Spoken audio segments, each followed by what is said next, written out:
ময়মনসিংহের শেরপুর জেলার ধানশাইল গ্রামে এক কাঠুরিয়া এবং তার স্ত্রী বাস করত। কাঠুরিয়ার স্ত্রী কাঠুরিয়াকে বলে, কি গো, আজকে কি কাঠ কাটতে যাবে না? ঘরে যে চাল ডাল কিছুই নেই। আর মোড়ল মশায়ের কাছে যেই টাকা ধার নিয়ে এসেছিলে সেই টাকাগুলো তো দিতে হবে নাকি? হ্যাঁ বউ, কাঠ কাটতে যাব। কি যে করি কিছু ভেবে পাচ্ছি না। একদিন কাঠ না কাটলে সেই দিন না খেয়ে থাকতে হয়। দিন দিন বনের কাঠও শেষ হয়ে যাচ্ছে, ওই মোড়লের টাকাটাও তো দিতে হবে। এরপর দেখা যায় কাঠুরিয়া কাঠ কাটতে জঙ্গলে চলে এসেছে। কাঠুরিয়া হাঁটতে হাঁটতে গিয়ে একটি গাছের নিচে গিয়ে দাঁড়ায়।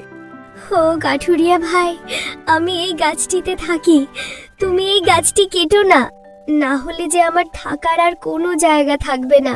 আরে তোতা পাখি, এখন যদি আমি তোর কথা শুনে এই গাছটি না কাটি তাহলে তো আমাদের না খেয়ে থাকতে হবে। আর গাছটি না কাটতে পারলে মোড়লের টাকাও তো পরিশোধ করতে পারবো না। চিন্তা করো না কাঠুরিয়া বন্ধু আমার, আমি কোনো সাধারণ পাখি না, আমি হলাম জাদুর পাখি। তুমি যদি এই গাছটি না কাটো আমি তোমাকে বড় লোক বানিয়ে দিব, আমি কথা দিলাম। আমার তো বিশ্বাসই হচ্ছে না যে তুমি জাদুর পাখি। আমি যদি এই গাছটি এখন না কাটি তাহলে কি আমি সত্যি সত্যি বড়লোক হয়ে যাব?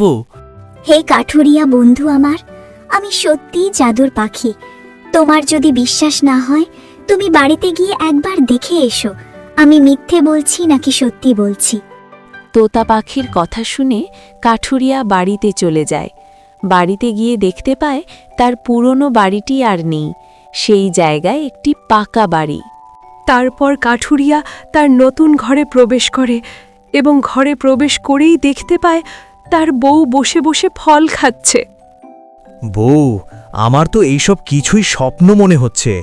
আল্লাহর পাঠানো ওই পাখিটার মাধ্যমে আল্লাহ আমাদের অবস্থান এইভাবে পরিবর্তন করে দিবে, এটা আমি কল্পনাতেও ভাবিনি।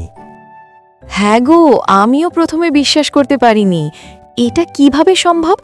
আসলে আল্লাহ এতদিন আমাদের পরীক্ষা নিচ্ছিল, আমরা সেই পরীক্ষায় পাশ করেছি, তাই পরীক্ষার ফলস্বরূপ আমাদেরকে আল্লাহ তাআলা এগুলো দান করেছেন। এইভাবেই কাঠুরিয়া আল্লাহর দেয়া নিয়ামত পেয়ে এই নতুন বাড়িতে কাঠুরিয়া এবং তার বউ মিলে সুখে শান্তিতে থাকতে শুরু করে।